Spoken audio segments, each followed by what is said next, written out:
Le réchauffement climatique continue d'avoir des effets dévastateurs sur la planète. Les dernières années ont été terribles pour le climat. Ça y est, le réchauffement climatique dépasse 1,5 degré.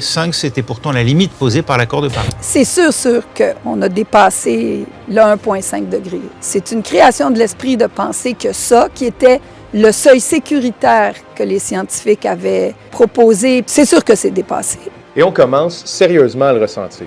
That's why I say the science is very clear. We've already passed too many tipping points. It isn't possible to go back to the world that I knew when I was a child. À voir l'ampleur qui est en train de prendre le réchauffement climatique, on est en droit de se demander, est-ce qu'on est foutu? C'est ce que j'ai essayé de comprendre dans cette vidéo.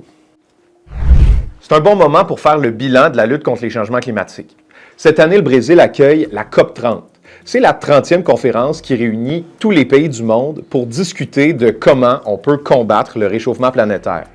Mais la COP30, ça marque aussi le 10e anniversaire d'une entente historique sur le climat, l'accord de Paris. Lors de l'accord de Paris, 193 pays se sont entendus sur un objectif à long terme, maintenir le réchauffement de la température moyenne de la planète sous la barre des 2 degrés Celsius, au-dessus des moyennes pré-industrielles, et préférablement même sous la barre d'1,5 degré. Plusieurs pays comme le Canada ont donc pris l'engagement de réduire leurs émissions de gaz à effet de serre qui causent le réchauffement climatique jusqu'au net zéro, ce qu'on appelle la neutralité carbone.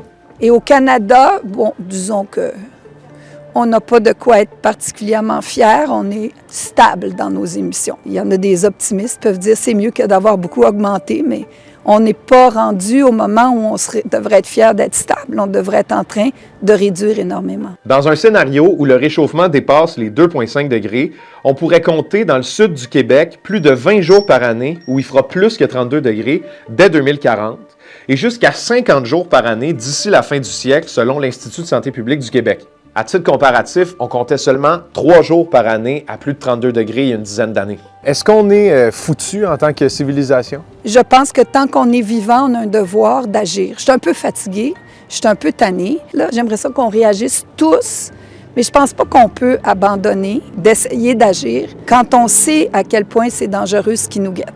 Alors, je pense que c'est notre responsabilité individuelle de continuer, puis de ne pas se poser la question de s'il y a un avenir ou pas, parce que c'est nous qui le créons, l'avenir. Vous, croyez-vous que la solution au changement climatique, ça passe par des conférences comme la COP30? Dites-moi ça en commentaire et n'hésitez pas à vous abonner si les sujets sur l'environnement vous intéressent ou juste pour rester au courant de l'actualité en général.